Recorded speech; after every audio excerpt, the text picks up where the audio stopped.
Okay, good day, ladies and gentlemen. We are live. I'm here with Liz Ross from Vegan Caribbean Kickstart.com. Liz, how are you doing? Say hi to the world. Hi, world. Hi, planet. How are you doing, Yeah, English? I'm not too bad. As I say, this is an island of carnivores. So I'm very interested to chat to you about some vegan options. As I understand it, your company helps to promote vegan use, and especially in the Caribbean. So we're going to chat about that later on in the show. But first of all, we're going to get into some lovely Caribbean food. And Yep. can I start by asking, what is your favorite Caribbean dish? First of all, I want to thank you for having me on this platform. You're doing amazing stuff, and I really appreciate it. My favorite Pleasure. my favorite dish, which is actually vegan and it's actually Trini, is corn soup. And the good thing about corn soup is that it has everything you need for a complete meal. Trinidadians, we just don't only put corn in the corn soup. We put chana, we put split peas, we put yam, we put dumpling, we put peppers, sweet peppers, hot peppers. We put all kinds of stuff in there. You can actually put vegetables. You can put okra. You can put broccoli. You can put pak choy. Yeah, We put carrots. So it is a complete meal, and I love it. yeah, yeah. I actually like it without the corn. I tell them, yeah, give me the corn soup, but don't give me the corn because I find you have got to take out the corn and eat with your hands, but everything else you could just eat with the spoon. Yes. So yeah, but I do love a corn soup, especially it's a fantastic liming food. Yes. Yeah. It's a Lyman food.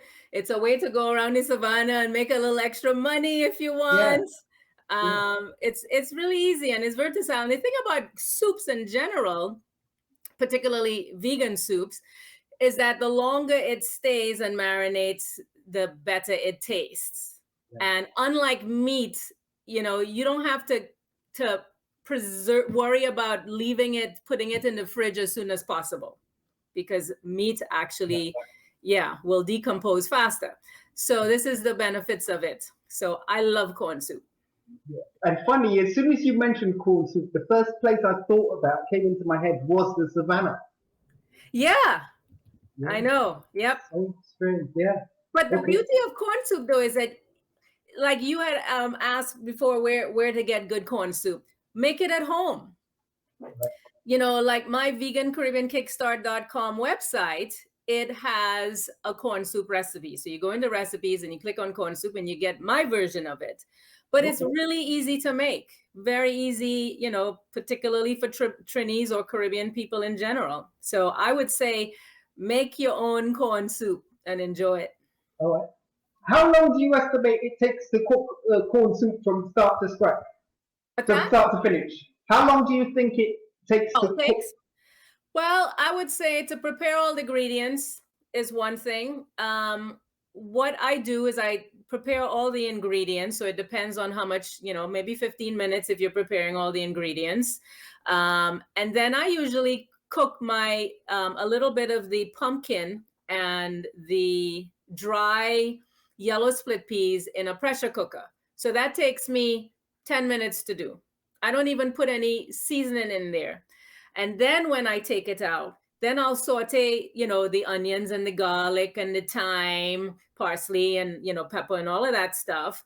Just a little bit of oil or even no oil. In my program, you learn how to cook with less oil because sometimes we have too much oil in there. And then once you saute all of that, I just let that kind of marinate in there for 5 minutes. And then you throw in, the stock, which is the pumpkin and the split peas, and then all the other vegetables you need. And then, so that takes me about 30 minutes to do because soups, I mean, you could make it 20 minutes, but it depends Okay. on how long you want to marinate. Some people like their onions and garlic chunkier, some people don't. And then I would add, of course, the dumpling and the potato at the end. I actually make cassava dumplings, which is not as thick as the wheat dumplings, but you can have wheat dumplings as well. I think whole wheat is obviously better than refined white flour. So easy to make. And the thing about it is you put it on there and you let it cook for 30 minutes. You go away, do what you need to do, put your timer on, and then you add the other stuff. So, and if you add a big pot, like I said, it could last a long time. But you know, the public watching this, they can't come to your place for your lovely corn soup. They could cook it at home, but if you're like me, a lot of people can't cook. But where would you recommend someone to go and get some lovely corn soup? Well, I don't know offhand any places. I would say the first place to go is if you go to Green Market in Santa Cruz, which is a farmer's market. They also have a wonderful vegan festival. You can ask anybody there because they also have vegan vendors, vendors who actually offer vegan or plant-based options as well as meat options. So you can go there and ask them for, your favorite spot. The thing about Trinidad is that we're so localized. So if you're down south and you live in that environment, you're going to know where to get the best corn soup. If you're up north, where I lived in Pitti Valley, you will know where to get the best corn soup. But most people, you can get it around the savannah as well. Those kinds of things are very, easy to find. Veg Out is another restaurant they're actually on the UE campus, and it's a vegan and vegetarian place. They serve lunches and all that stuff. And I'm sure sometimes they have corn soup as well. Their lunches vary, so it depends on what they have, and you can order that as well. So if you're Trini, you know where to find corn soup. Yeah. What about corn soup by you? Because you're not actually in Trinidad. You're in USA. Yeah. I actually currently I was born and raised in Trinidad, and I've been living in South Florida for a while, but luckily I do plan to go back to Trinidad to live. And I actually don't know of any Caribbean corn soup here, but I do know some good Caribbean restaurants. So for example, what was it called? Island Fusion Grill, which is amazing. Now, the thing about Island Fusion Grill, they're in Davie in Broward County, is they have something called Voxtails. So I've heard of those. Vegan version of oxtail. I want to try that so bad. I know. Because I love oxtail. I know. I did too. I would love oxtail. What? So it is amazing. I would say that it's better than the oxtail because it's in the seasoning. Food is about seasoning. Nobody eats a raw pigtail or a raw meat. It's about seasoning. So when you get all those seasonings marinating and you know how to do it, the food tastes good, because that's what people are worried about on a plant-based diet or an ITEL diet or vegan diet. It's all, the same. So it's about the seasoning. So Sun Island Grill, Island Fusion Grill, in Davie is definitely good. And you can get Voxtails there. Yes. And then there's Vegan Cuban Cuisine, which is in South Miami, which is obviously a Cuban flavor of food that you can get. They have a lot of sandwiches, a lot of faux meats and stuff that you can get. Sun Island Fusion Grill, they're not so much into the faux meats. They actually create their own, which is nice. So for example, they have a jerk stew made out of coconut meat. Imagine that. Wow. Yes. They also use bamboo shoots. They flavor that as well. It's really amazing. It's amazing. You can make barbecue, fried barbecue stuff or oven barbecue stuff with cauliflower. There's just a variety of things you can do. It's just that we don't know. Huh? I've heard about fried chicken being made out of mushrooms. Mushrooms is great. Cauliflower is great. And Yeah. the issue around that is that it's the texture. People are wanting Right. that texture. So So, those are what do you think they make the Voxtails out of? so they make it out of different kinds of beans, but you can use one bean. One is the black eyed peas. They use that. They use pinto beans, sometimes white beans, and they also mix it with mushrooms. So what they do, well, I don't know their secret, but my understanding, because there's actually, you could go on YouTube and find a lot of recipes, and I'm creating my own, which I will add to my All Vegan right. Caribbean Kickstart.com website soon. But the idea is that you cook it, and then when you form it together, you then bake it in the oven, and that infuses all the flavors. And then when it's out, then you sort of quickly saute it with a sauce. And that's usually how it works. But there's Atlanta, there's a Voxtail place in Atlanta as well where they have good Voxtails. So Voxtails is the new thing. Yeah. I wonder if you can get a Voxtail over here in Trinidad. That would Well, be when I get amazing. there, you will. But at the same time, the good news is that YouTube can, everybody is on YouTube sharing their recipes, which is amazing. So the good thing is that as Caribbean people, all of my recipes you can make in the Caribbean. I don't have tofu, I don't have faux meats on it. However, you can use that if you want. But this is specifically for people who live in the Caribbean. And you can go to YouTube, or you can go on we have a recipe website and other recipe websites for information. So tofu isn't vegan. It is vegan. The Oh, thing, yeah, and tofu is actually very healthy. There were a lot of myths around tofu with regards to it being cancer causing, but that's not true.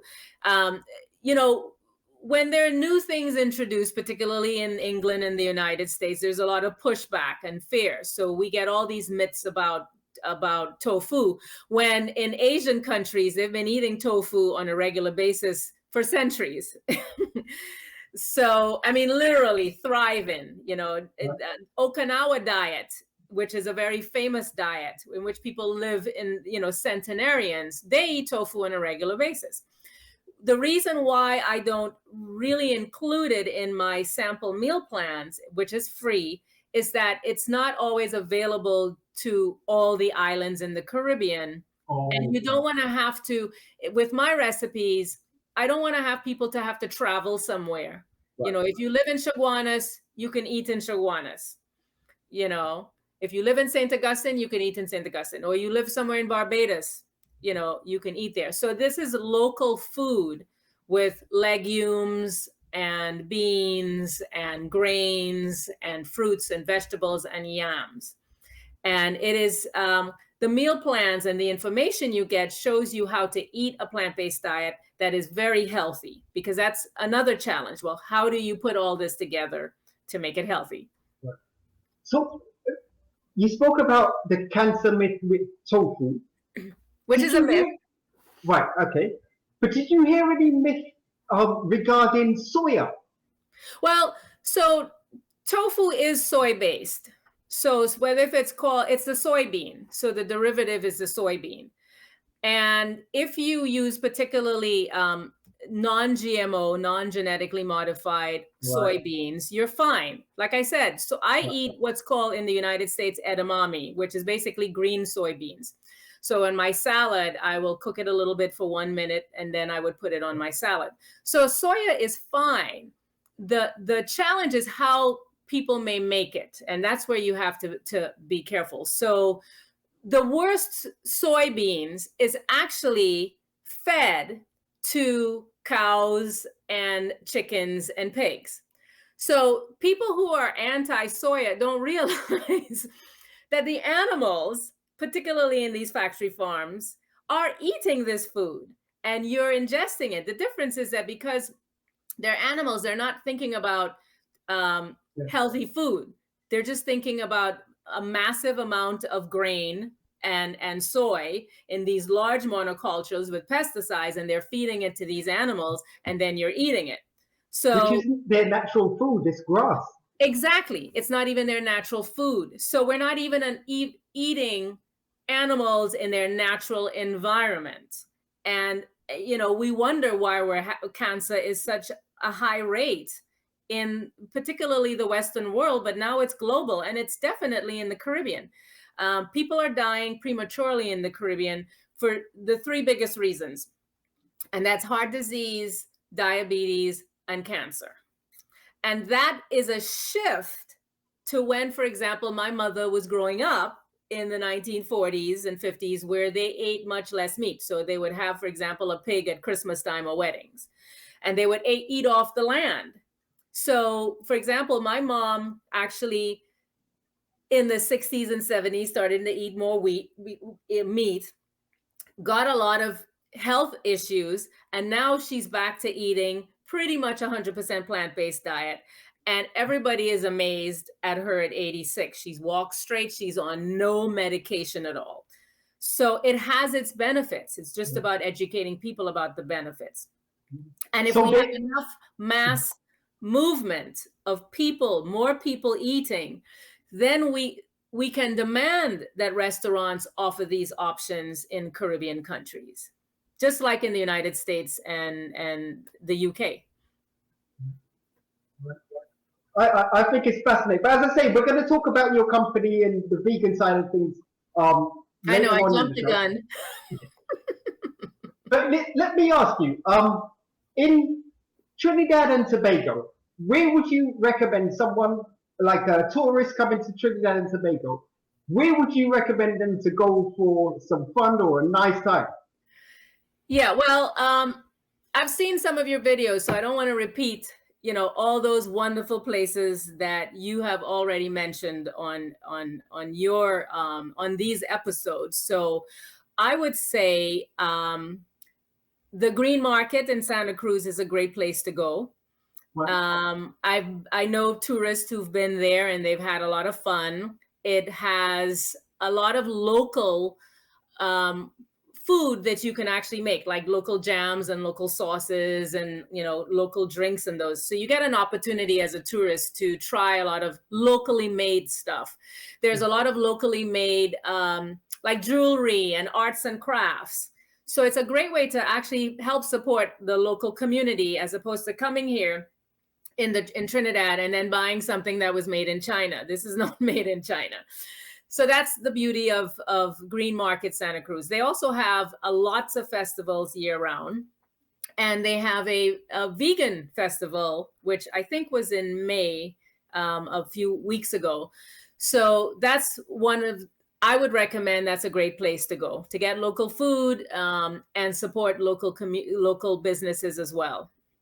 Okay. All right. But I'm looking for something a little bit more from you. Okay. Give me a beach or give me something nice or fun that you'd consider doing. Well, I like going to Tobago. Yeah, I was just going to say, I like going to Tobago.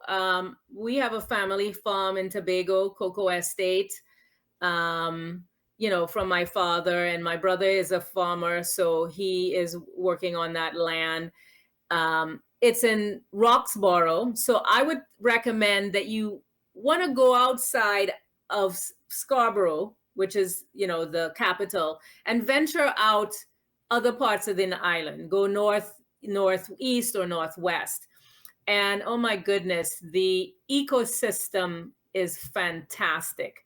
I think it's a great way for people to just go in there, not to lime and make a whole bunch of noise, but silently enjoy the awe of what Tobago has to offer with its birds and its flora and fauna and the wonderful animals that are there. Just get in touch with ourselves as human beings, wanting to get in touch with nature and love nature. I go there and meditate, and I think it's great. I mean, I haven't been there for a while, and I can't wait to go back there and meditate. So yeah, I would say Tobago is the place to go. Okay, but which beach, which river, which waterfall? Give me something. Yeah. Yeah. You know what? I I actually have been to beaches that I don't even know the names of it. I hate to Okay. say. Yeah. I mean, I think there's English Bay or English Point is one. Ah, that's a beach. Yeah, yeah. That's a beach. But there's just so many. Englishman's Bay. Yeah. Yeah. Yeah, Englishman's Bay, that's what it's Yeah. called. Um, and you can also don't even have to go to the beach. So if I when I go to, on our land, on our family land, it's in Roxborough, and it's not a beach, but it's just the wonderful enjoyment of the ecosystem. You know, a lot of Okay. people go to bird watch, but you don't have to go to bird watch. You can go and enjoy, you know, the life that it offers as you connect to the land. I mean, we call ourselves land people. In Trinidad, we in our music, we always talk about the land and the mountains and you know things like that. Well, let's follow through and really enjoy it and not see it as this danger space where it's just animals you either kill or you eat. You know, let's enjoy the ecosystem and enjoy the animals that live there. I would recommend a tour guide because, of course, even for Trinis, because that's how you can really, really maximize the knowledge and gain knowledge about the area and the trees and the animals. Yeah, and it gives you a sense of. I mean, Tobago's not too bad, but I recommend it, especially in Trinidad, like a tour guide. Yeah, Yeah, yeah, yeah, because going in the bush, you know, there's you want to go in with some knowledge, you yeah. know, for all kinds of reasons. But I I went to where was it? Advocate Waterfalls not oh, too long okay. ago before the waterfall, and we didn't really go with the guide, and we got so lost, and it was coming up to dark. So yeah, that's good advice. Go with a guide. But I just want to your cocoa farm in Tobago. Are they producing chocolate? Well, a lot of the cocoa farms, ours in particular, you produce the cocoa or cacao, which is Right, actually what it's called, and then sell the raw material to people, either locals or the government, which then sells it right, to, you know, exports it right. in that sense. So it's not the chocolate per se, but the raw beans itself. Right. And you No, know what? I would recommend to your audience to really support the local chocolate businesses. There's a lot of new chocolate companies yeah, in Trinidad with amazing cocoa. yeah. Brasso But Seco is it's a it's famous. the shelf power of the big supermarkets. I don't think they get the shelf space because I know for a fact I've tasted one of the best local chocolates I've ever had. It blew my mind. I think no chocolate could taste so good, but Yep, you can't get it in the big supermarkets. I believe they're in one now. I'm not too 100% sure, but I'll right, find that information out and put it on the screen. But right. they don't understand how good our local cocoa is. Yeah, which is why, you know, conscious eating is important. Like we need to raise our consciousness as Caribbean people and support the local business. And it is growing. And the more it grows, the more we as consumers can demand Tomasi to say in their grocery stores, can you please have some of these options? Because it's the people, it's the power of the people that's going to Yeah. help make change.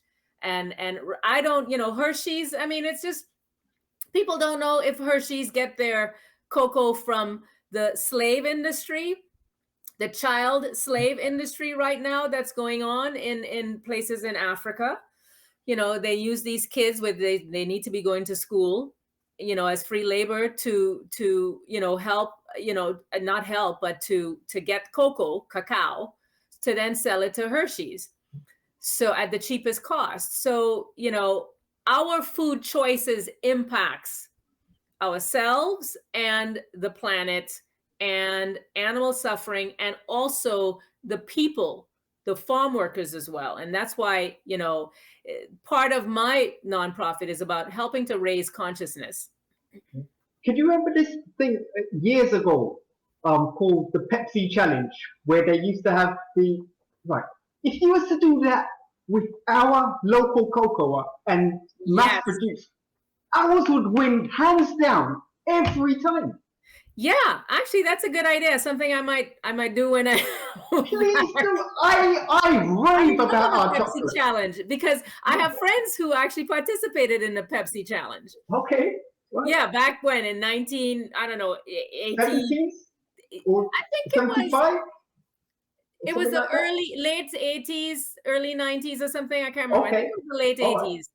Yeah, and like 87 or 88, and actually they actually won one of the prizes. I actually have a photo.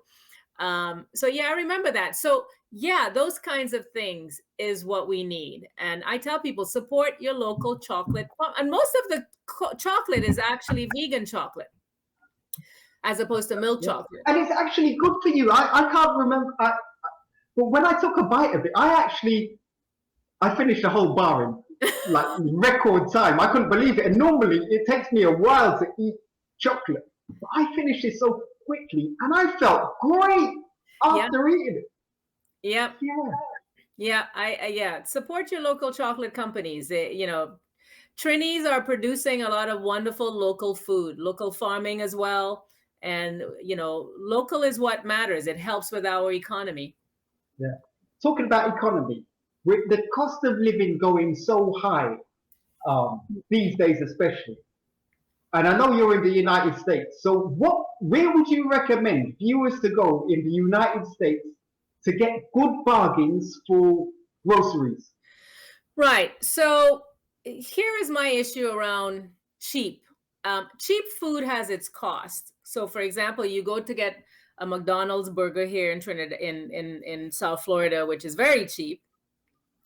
No, I mean groceries, Groceries.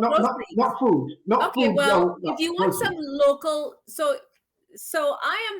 the thing about cheap food is that you can get, for example, flour, white flour, which is cheaper than whole wheat flour. Right, But whole wheat flour is actually, I would say, cheaper in the long run because, of course, when you eat unhealthy food that's very cheap, right. you're going to have to, in the long run, pay for all the medical expenses, including all the suffering that you have to endure and your family have to endure to help you out. Right. So I am more focused on healthy food that's affordable. Sorry, I So don't really mean the ingredients. I'm more meaning the venue or like a restaurant. the establishment or the shop. Okay. So I would say Yeah. Bedessee, Bedesse, I think it's called Market. It's actually run by, I believe, Trinidadians, and you can get a lot of local stuff. It's in Lauderhill, and you can get everything you need that's local. When I go there, I get all my local stuff that I can't find in regular grocery stores as well. But pretty much any of these supermarkets now, a lot of them are going green and they're going healthy. So you have those options because in the United States, there is that mass movement of people who are demanding these kinds of things, which is what we're starting to see in the Caribbean in some countries. And it's growing. We're just not necessarily where it is in other places. All right. You say some countries. Would Trinidad be one of those countries? I would say Trinidad is one. There's this festival called New Fire Festival in Trinidad, another place that tourists would probably love to go. I think it's in April. And it's a 3-day festival. And the main theme is around raising awareness about being eco-friendly and zero waste. So, for example, we are mass polluters, unfortunately. You look at the rivers and stuff, I've seen photos, and there's plastic bottles and wraps and all kinds of stuff, not realizing the impact on what we do with our food waste on the environment and on the animals and on all the fish who end up eating plastic, and then you eat the fish. So it's a cycle. So this festival actually is trying to raise consciousness to get people to think about the environmental impact on what we do. And it's a 3-day festival. It has music. You know, a lot of local artists are there. It's a lot of fun. It has arts and crafts. It's family friendly. It is in Maracas Valley. And it's a lot of fun. So that is a group. And there are other groups that I know that are environmentally conscious and are trying to think about those things that will incorporate eating more plant-based food as well to our diet. In Trinidad. And yeah, so we are getting there. We just need to, you know, start talking to our friends and family members, not in an argumentative way, but in a way of just saying, hey, you know, this is interesting and how does it affect my life? Okay, so can I ask you, when it comes to pepper or pepper sauce, for you, is it none, slight, medium, or pepper? I would say slight to medium. Okay. Yeah. So Okay. when I cook, for example, my corn soup, it depends. I might just put the whole habanero pepper in there whole, not cut, because when you put it whole without the pepper, it has its unique flavor. And then this is just me. I would take it out and then cut a little bit and take out only a little bit, like half the seeds, because it's the seeds what's hot, not the yellow, not the skin. I put the skin back, I put some seeds in, and I put it on it. So I would say it depends, but it's very cleansing as well. Pepper can actually clean out your system. Right. So Okay. I have allergies, much less now that I'm on a plant-based diet. I have been for 11 years. And it's less, but sometimes I'll have some pepper and the pepper would sort of clean out your body.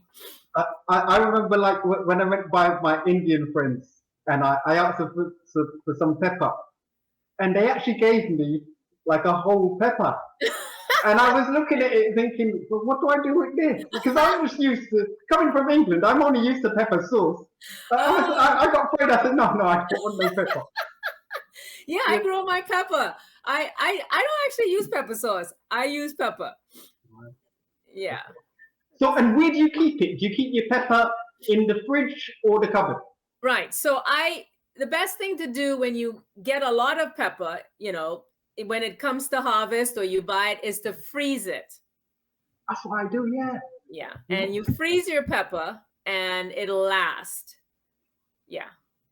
Okay. So And you could freeze any pepper, whether if it's bell peppers or whether if it's you know, habanero pepper or pimento peppers or whatever. You can freeze it. What about your tomato ketchup? Fridge or cupboard? Oh, I put it in the fridge. Okay. I put stuff in the fridge. So it can get hot here sometimes and a little bit moldy sometimes when there's not a lot of wind. So I put everything in the fridge. So pilau, dry or sappy? I actually like it dry, but I can't seem to cook it dry. So it comes out sappy and I never like my own pilau. I eat everybody else's pilau except mine. Yeah, I noticed that as well. Like when I was in London, I used to get a lot of Jamaican food, and their pilau tends to be dry. Okay. And my mum was from Dominica; her pilau was dry as well. So when I come to Trinidad, that's when I realized pilau over here was Right. kind of sappy. Right. Yeah. Of which I do it, but I prefer it dry. I actually have a friend, she's a Trini, and she's supposed to show me how to make some dry pilau. Okay, so are you a messy eater? Well, if I have finger foods, it can be messy, but generally no. I am a knife and fork person, you know, your Trinidad, your traditional British sort of way of eating.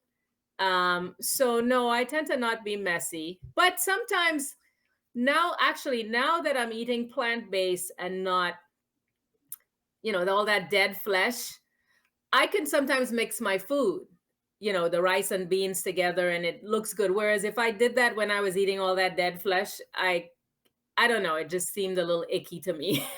Yeah, I hear you. Favorite drink? My favorite drink is coconut water. I love. Okay. It's also high in potassium, which is really good. Particularly if you are an athlete or if you do a lot of exercise, you need a lot of that potassium. So coconut water is, I loved it. I always do. And I actually put a little bit sometimes in my smoothie as well if I make a smoothie in the morning. And I use smoothies when I'm not really in the mood for a lot of vegetables. A smoothie is a great way for me to drink it, and it tastes like the fruit. So a mango smoothie would have, even pak choy in it, or spinach, but it actually tastes like the mango that I put in it. And favorite alcoholic drink? I don't really drink a lot of alcohol, but what my favorite is the shandy sorrel, which is mild. But again, I tend to stay away from a lot of that processed stuff because, you look at the bottle of any of this stuff, it's, really not the healthiest. But occasionally, I love my shandy sorrel. Okay.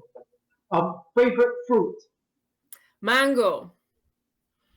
I think mango is amazing. All kinds of mango. I have mango on my land in Trinidad. And oh my gosh, mango is heaven sent.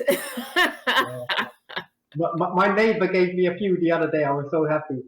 Yeah, I have it here in Florida. Friends, a lot of people with mango. So I say, give me as much as you want. And I actually cut it up and I'll freeze it so I can have mango as long as I can. Particularly, okay. I put it in my smoothies, but I can throw it out and just eat it too. And the last one for you, favorite vegetable?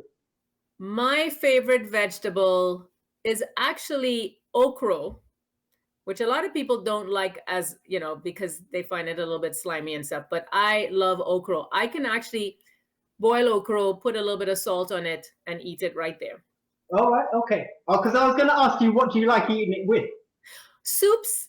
I like it with everything. I'd have it with soups. I'll have it with stew beans. I'd have it with all kinds of stuff. But generally, the soups and the stews, and I might just eat it as is. I mean, that's the thing about when you start a plant-based diet and you've been doing it for a while, your taste bud starts to shift. And you actually learn to enjoy a lot of that plant-based food that's not overpowered by all the salt and fat and sugar that you put when you season meat. So you actually start to enjoy that food. My body felt a lot less polluted, actually. I used to have gastric reflux disease. I don't have that anymore. I used to have knee pains. I don't have that anymore. And I started running half marathons when I was 48. And I'm not 48. I'm a lot older than that. So yeah, it has its benefits. Excellent. So, pineapple on pizza, yes or no? No. I'm not a sweet person on pizza. I like stuff that's not like that. Okay. You've been the first no out of about 3 or 4 guests. Yeah, I know Trini's like so there are 2 things we do. We have pineapple and we put ketchup on the pizza.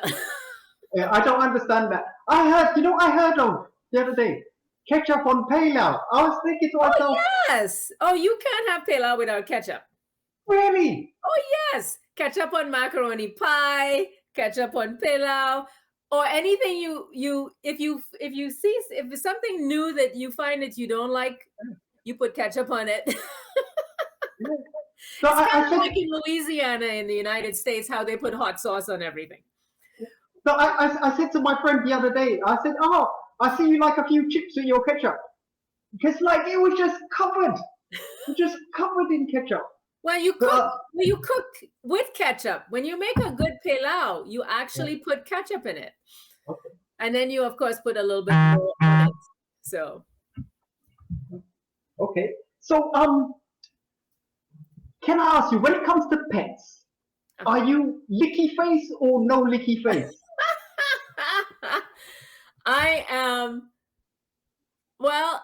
the reverse. I'll kiss my dog. So I'm the licky face. All right. So I always kiss my dog. So you kiss him when he doesn't kiss you back. So I'm the licker. or the kisser. So I'll kiss Mango all over, as you can see. My little baby. I He's will called kiss him Mango. all over. Is he called Mango? Yes. Oh, you do love mangoes, don't you? This little baby is called Mango. Oh, hello, Mango. He looks like he got a little tash as well. No. See the And little talk. yeah, he's got a little David Beckham going on as well. Yeah. So that's Okay. a lovable little thing. Oh. So, in your opinion, what is the national dish of Trinidad and Tobago? You know, that's a really good question. In fact, when you actually Google it, people say that we don't really have a national dish because there are so many. So, of course, people say doubles, which I love, which, by the way, is vegan. So, one of our national dishes is vegan. Pilau is a national dish. When I growing up in Trinidad, to me, it was more like pilau being a national dish. But of course, doubles and roti is, a lot of the go-to. And I think that's the beauty of Trinidad because we have so many. So ackee, for example, in Jamaica is I think their national dish. But because we have such a fusion of different cultures, we have several dishes, which I think is fantastic. And what would you say is the national dish of the USA?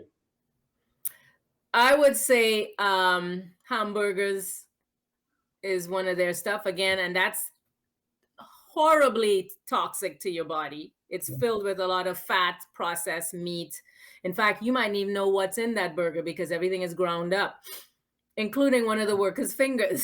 So, and I'm serious, it has happened, So, Ew. Yeah. they call it the sad American diet, which unfortunately is falling over to Caribbeans, which is why we're so meat heavy.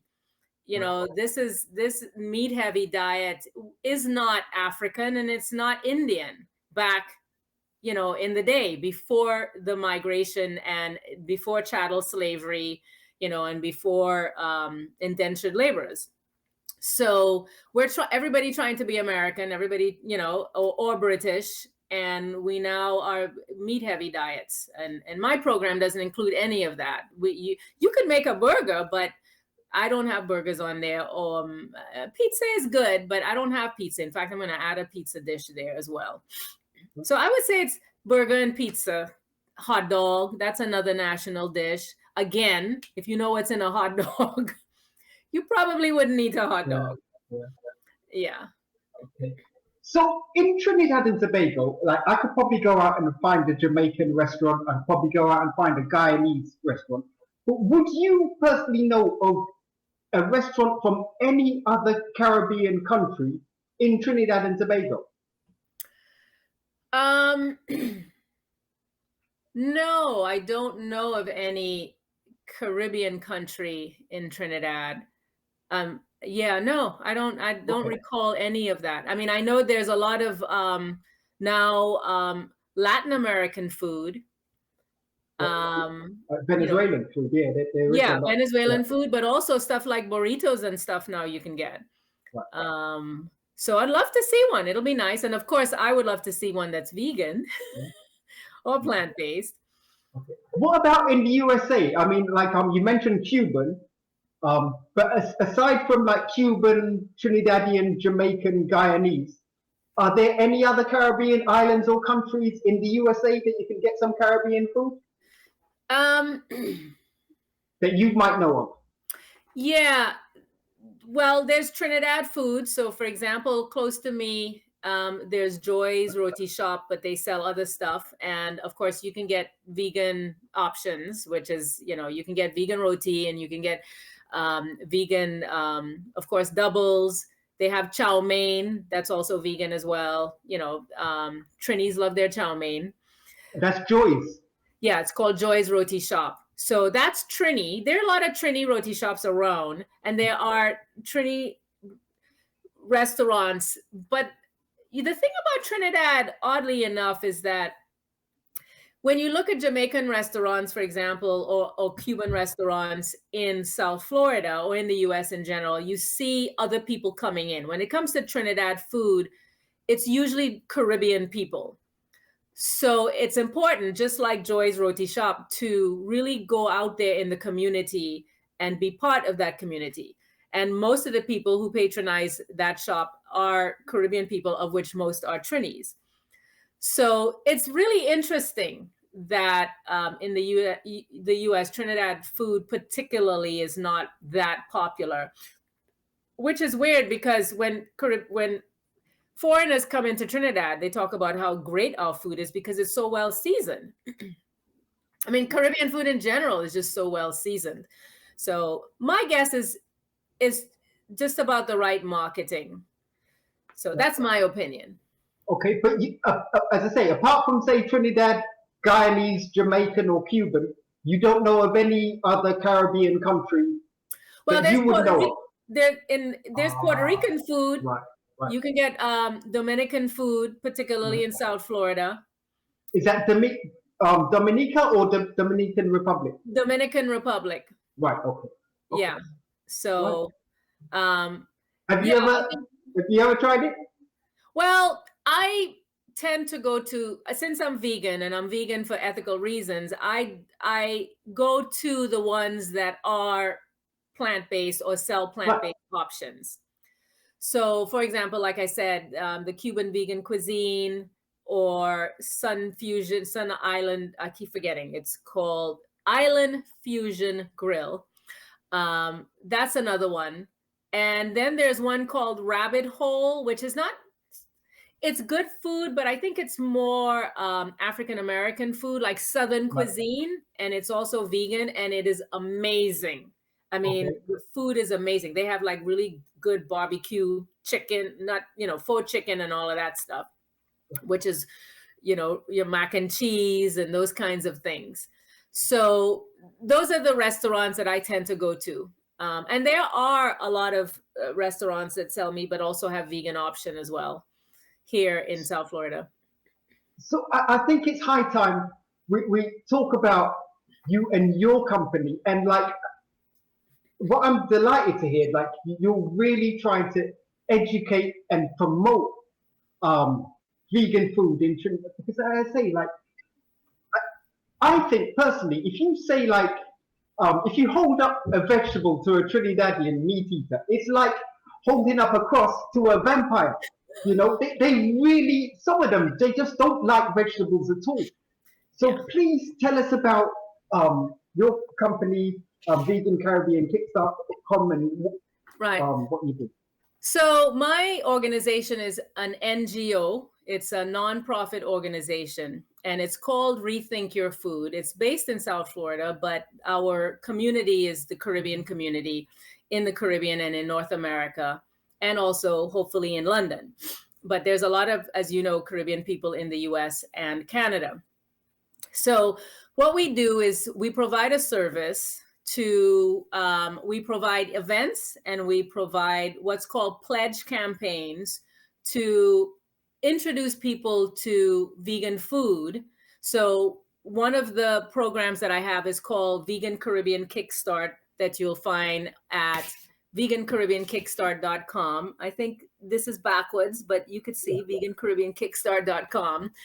And it is a free online service. It's a 21-day vegan Caribbean service in which when you sign up online, you'll get free sample meal plans, free recipes, nutrition tips, and also information in easy form, like videos and so on, that to help you start thinking about what you're eating and the impact of your food choices on human health, animal suffering, because most of the meat and dairy we're getting is not from your, one cow in the middle of nowhere, but factory farms, and also its impact on the environment as well. So this is a way to engage people, participants, to try vegan food at home, to start thinking about what constitutes a healthy plant-based diet or ITAL diet, and to connect with why you're actually trying it, because diets don't work if you're just trying something just because of diet. It's not going to work. You have to find meaning in it, which is why we add information for people to have the choice to be informed about the impacts of the choices of what we eat, and the benefits of eating a plant-based diet as well. Like I tell people, we also dispel the myths, because people think that you can't get enough protein on a vegan diet. So we have videos of people who are actually in the Olympics, who obviously need more protein than we do. Powerlifter championship in the Olympics is vegan. Yeah. So we dispel those myths. Where do you get your calcium? Well, you don't need milk. Milk is actually baby food. Grown people drinking baby food with growth hormones is a cancer potential. So we don't need to be drinking baby food. No other mammal does that other than humans. So it's a way to get the conversation going. And then at the end, we encourage people to fill out the survey to give us feedback, because of course this is a free service, and our donors and funders want to hear from you, good or bad, just how you feel. And also we encourage you to pledge to eat either all plant-based for the next 6 months, or maybe 4 times a week for the next 6 months, whatever works for you, because this is a journey. So yeah, it's a great program, and I've had it for about 6 months now. It was launched 6 months ago, and we've had almost 8,000 people sign up, of which 86% of them actually live in the Caribbean, which is a huge success. So people are interested in it. They just need to get the information, and this is what this program offers. Can I ask you, so someone can come to your website and say, if they want to cook, say like for example, a Voxtail meal, they will get the menu, the recipe, and so all the benefits of why and this meal is beneficial to them. So yes, so what we do is, when you sign up, you're going to get the information in a series of emails over 3 weeks. I'm actually going to extend it to 1 month later on, but in 3 weeks, which is why it's called a Kickstart. So you will get the sample meal plans of 3 weeks, in which you can shift things around, you can have your own food. It's just an idea, so people get to see visually what they can eat, because it actually has a different meal every day, which is not to expect people to generally eat a different meal every day, but just to show that there are different options. And then they have accompanying recipes, which is on the website, but you can get links to that. Detailed recipes, which I'm going to actually be doing a video series later on this year with some of the recipes, so that people can actually engage in seeing how it's cooked. And then you get also other emails and videos, emails that include content, that include short videos with information on them, as well as written content too. Like you can get, for the nerdy folks who really want to get into all that information, technical stuff, they can click on the links. So it's a little bit for everybody. So that's what it is. It's a Kickstart. It's kind of similar to Veganuary, if you've ever heard of it, which is a London-based Kickstart program. But this one is for and by Caribbean people with Caribbean food. So you don't have to worry about, oh my gosh, I can't get, my faux meats or my tofu or kale or, something that, you don't have. Right. You can't get in Trinidad. Okay. So I presume you're more targeting people who are looking for a healthy lifestyle. Because I asked that because I've had conversations with some Trinidadians who are, when you see their plate, if you're talking about 70 to 90% meat on their plate, Yeah. So I was wondering, how are you going to convince them to eat healthier? Yeah, that's a great question. And it's a big question to say. So I offer the program. Over 6 months, I've had 8,000 people sign up, of which 86% of them are from the Caribbean.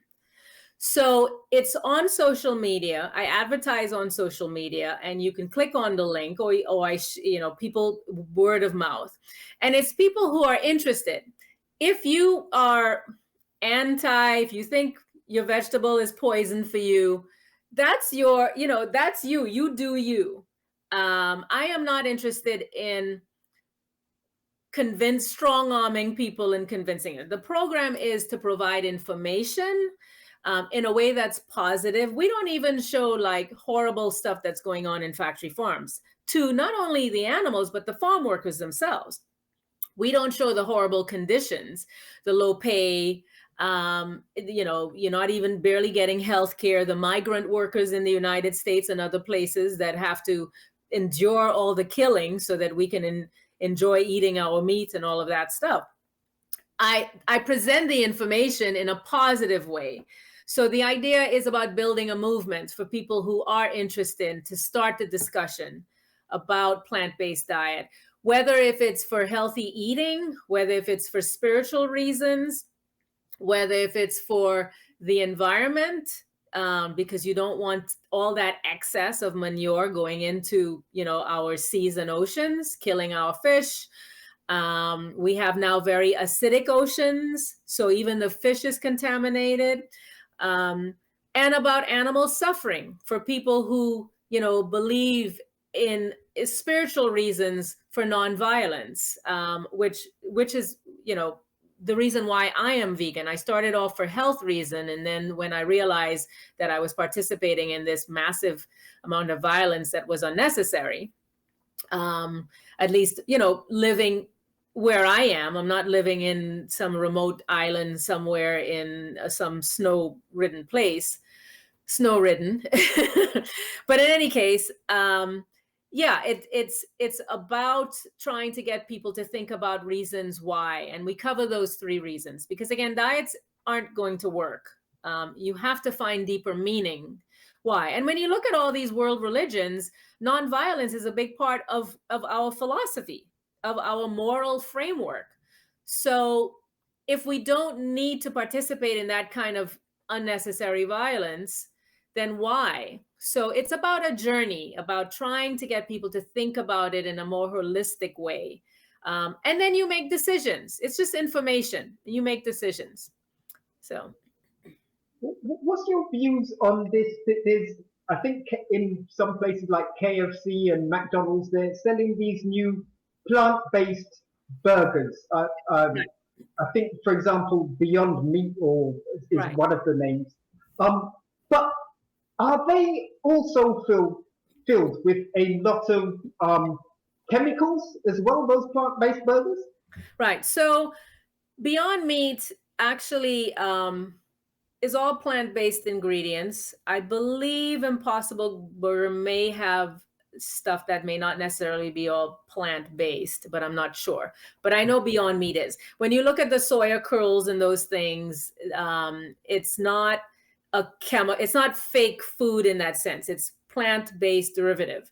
For example, tofu is made out of, I think, calcium something. They put the calcium together, which you get from the land, and then you coagulate the soybean, and then it becomes this hard thing that's a little bit different. When you look at the ancient Mayans, the way they made their tortilla, they used corn and they mix it with a lime powder, which you get from the mountains, not lime from lemons, but the lime as in a calcium-based component. And it provides them with calcium, and they've been doing it for millennia. So with regards to faux meats, I would say moderation is important. I mean, tofu, you can eat anytime. The less processed soya stuff, I'm not telling people what to do because I'm not a licensed dietitian, but this is what I eat, and this is what other people eat. So once in a while, I do that. and it's fine. Most of my food, the majority of the time, I eat whole foods. So I don't really eat white flour, even though you can eat white flour. I don't really eat white sugar, even though you can eat white sugar. I eat, whole foods. So, and that's, to me, in my opinion, from my experience of doing this for 11 years, has been one of the best things I have done for my body.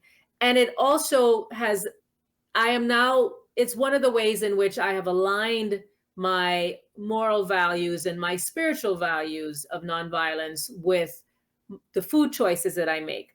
Having said that, we know that our food system has a lot of issues.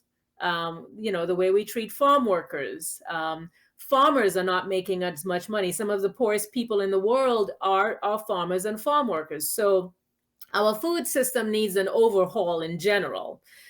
What I do is what I can control. And what I can control is the choices I make 3 times a day or 4 times a day when I choose to buy food and I choose to eat food. And it is a process and a journey. And that's is the message that I'm trying to relay to people, or that I'm relaying to people. Okay. So I'm wondering, like, as I say, I personally I don't really eat that much meat now. I've cut down a lot of meat. I've stopped. That's great. Well, I've stopped the white flour and the white sugar. Long time I've stopped that. But well, you look good. Thank you very much, and so do you.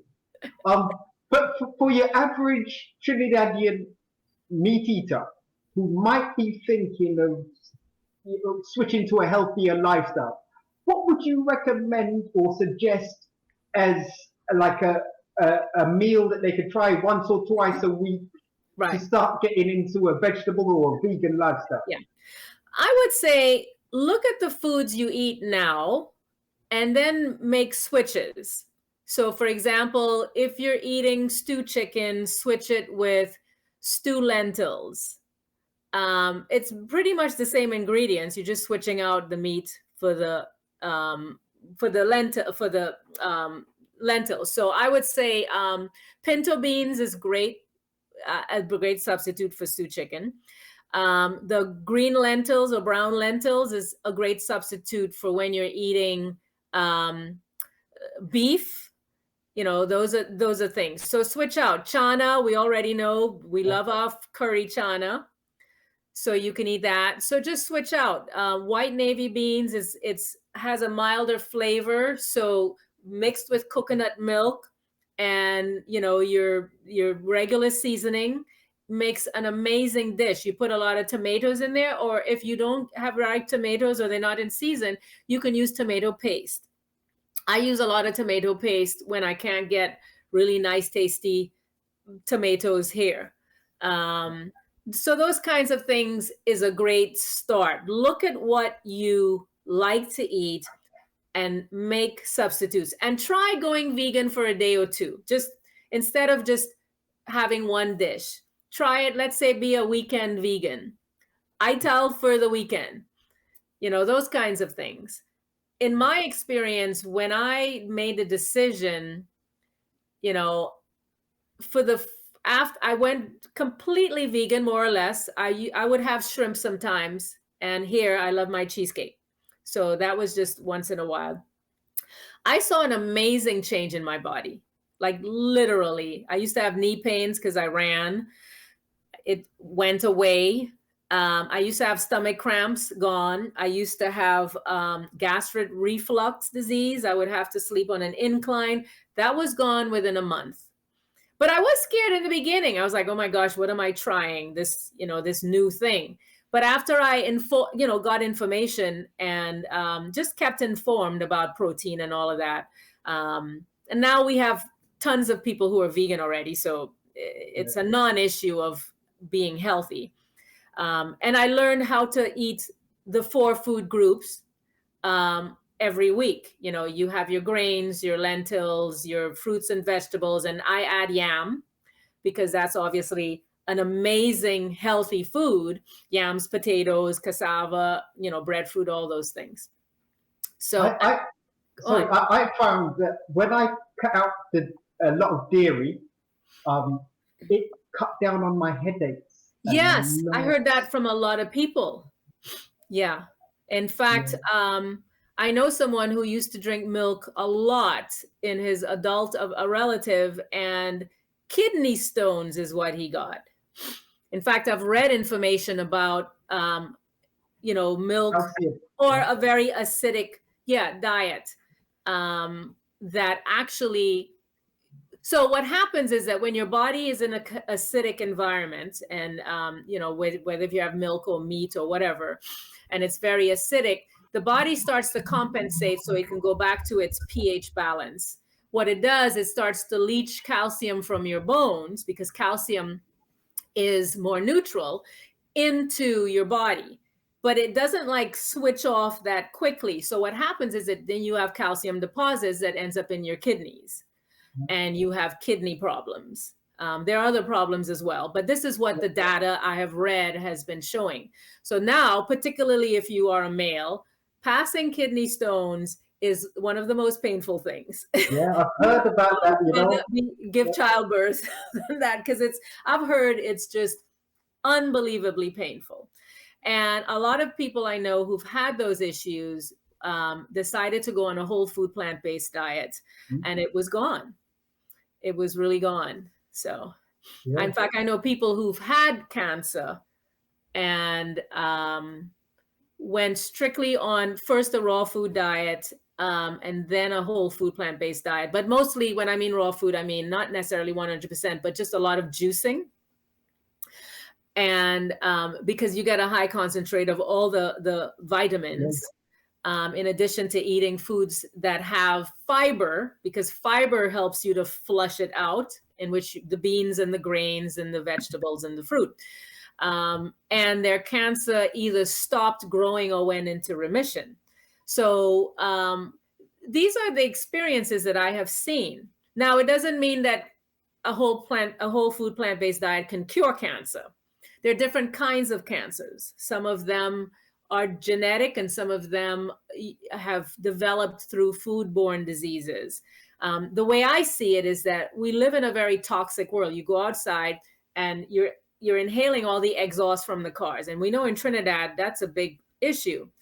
What I'm trying to do is create a space in my body that is as healthy as possible, a very strong immune system, so that the exhaust that can possibly help sprout cancer cells, perhaps, I am not a scientist, or whatever it is in the air, that my body, the disease that we have now, all the pandemics, my body is strong.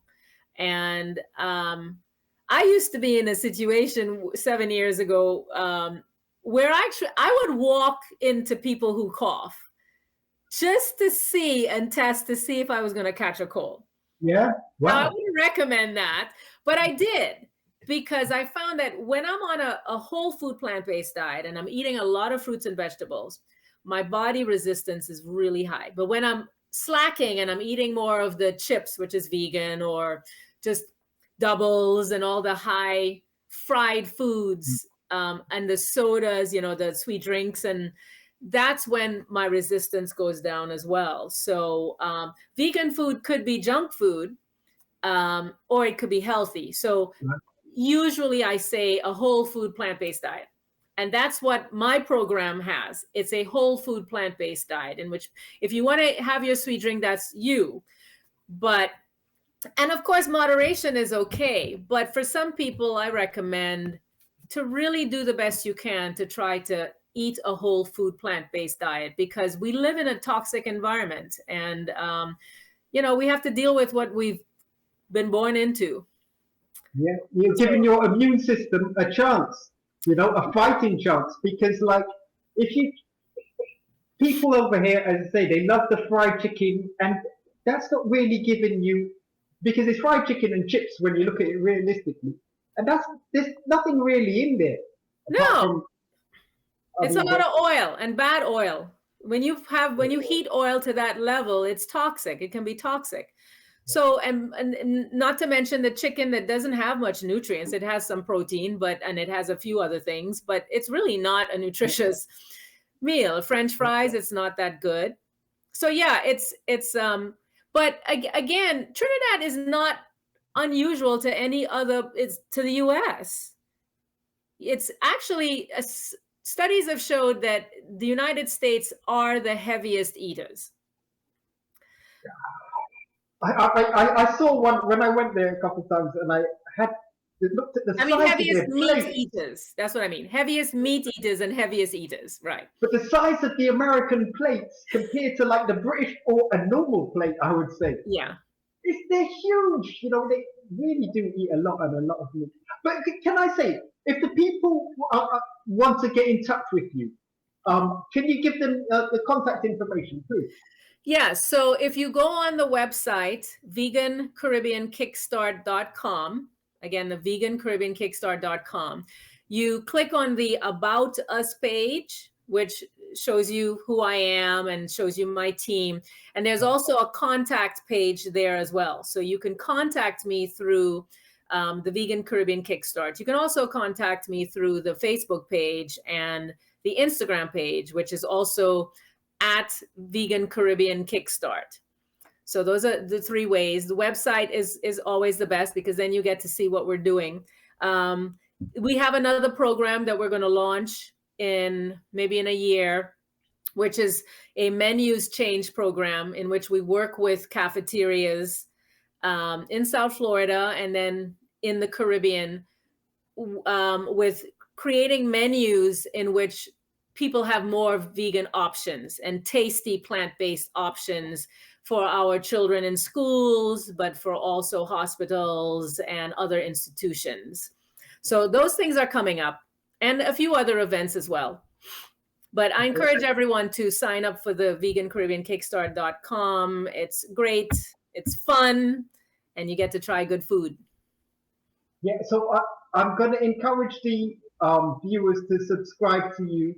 I'm subscribing now on your Instagram, great. VeganCaribbeanKickstart.com. And as I say, you're also on Facebook as well. Yes, Facebook. Yeah. And then you sign up to get all the information, you sign up on the website. Right. And so what part of the website do they actually... Actually, once you click on VeganCaribbeanKickstart.com, if you do it now... Sign up here. Yes. So you click on that little red box, sign up here, and then you fill out just 4 quick questions. That's very important because we need that information to see who's signing up and to help design the best program. So you answer 4 quick demographic questions. 5. Oh, 5. Where you live, what region in the Caribbean, what's your diet? Do you eat meat, 4 days a week, blah, blah, blah. And then you click submit, and then you get a confirmation email of which we tell people, look in your spam box because sometimes it goes in your junk mail. And then I get emails of, I didn't get anything. So go in your spam box and check it if it's not there. And then you'll get emails usually every other day or the day after. But I'm actually designing it now where you're going to get an email every other day because a lot of people have been asking for that. Of just simple, quick information, a lot of videos too. On how to eat a plant-based diet to support you on your journey. Okay. So did you sign up? Well, you have to fill out the 5 questions. Yeah, I haven't done that as yet. I'll do that after. But, okay, great. Thank you. Great.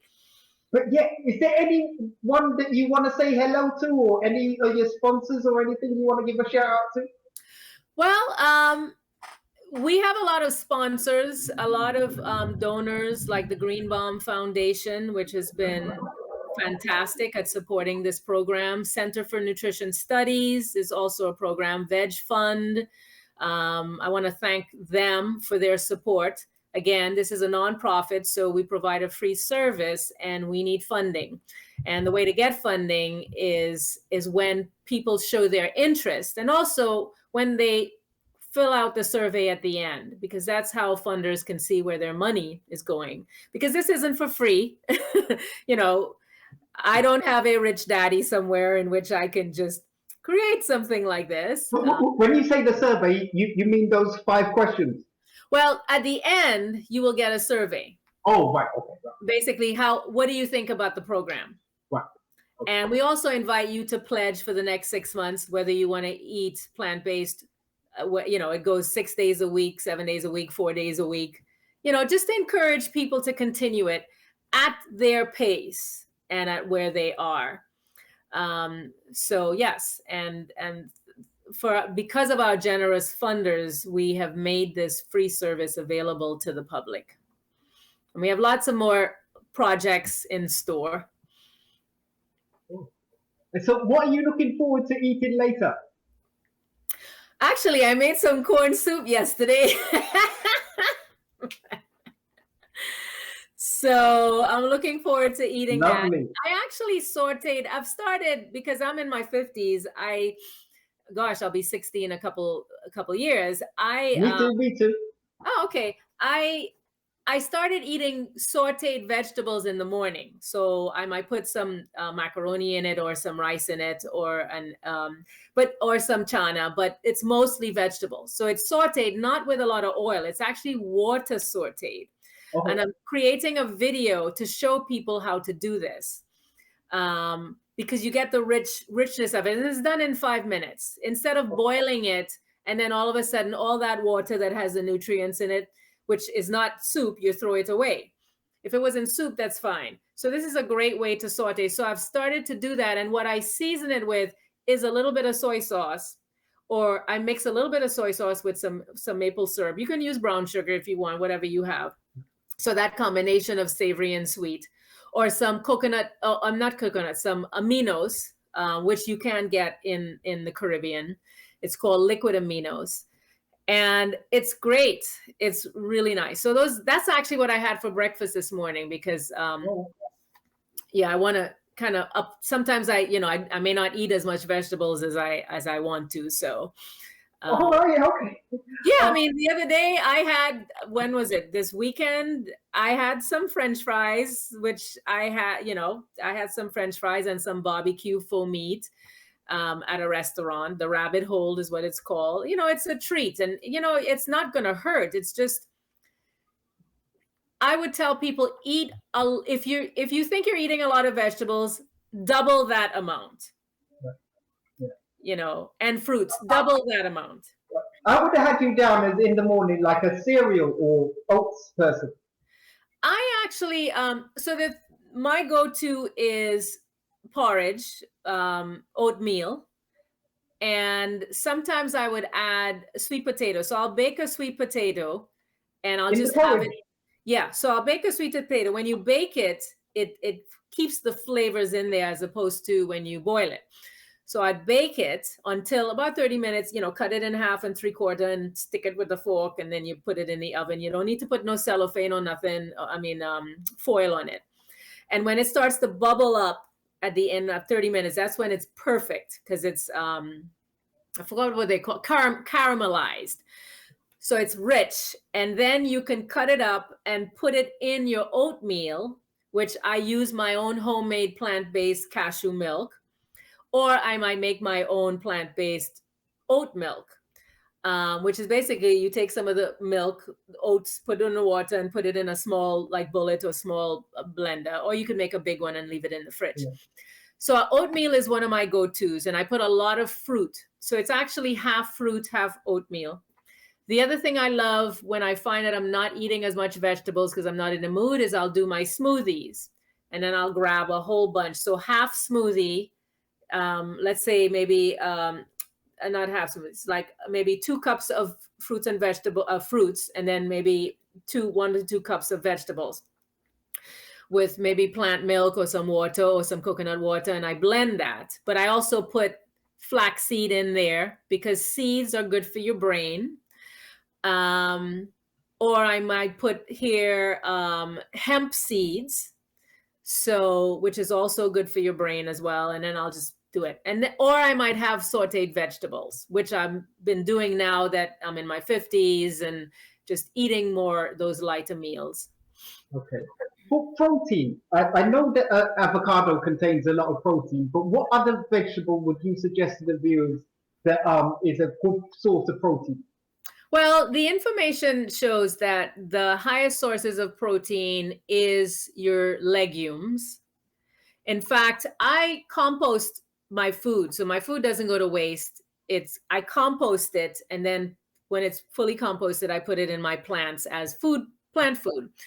And when I actually put legumes in there, like say I ground up dry legumes, it is high in nitrogen.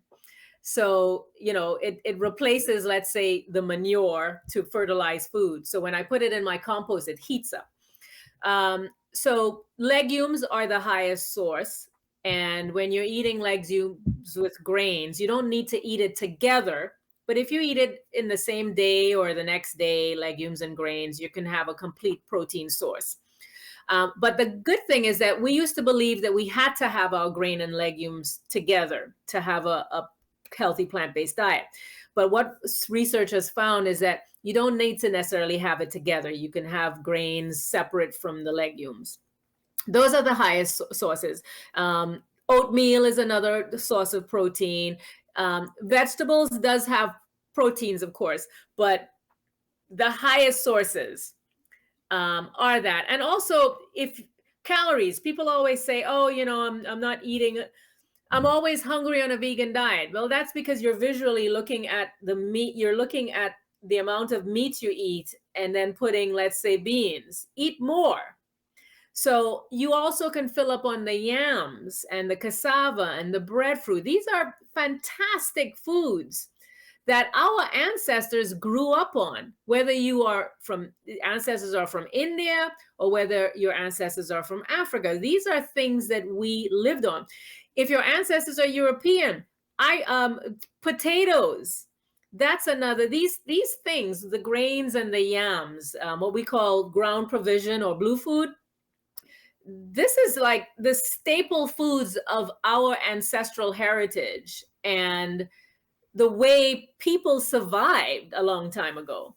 So to me, it's also about coming back to that ancestral heritage and celebrating those kinds of foods that we needed to survive, that helped us through those famines. Fantastic. Listen, you've given us a wealth of information here today. I really Yeah, want to. we've been on for a while. This was fun.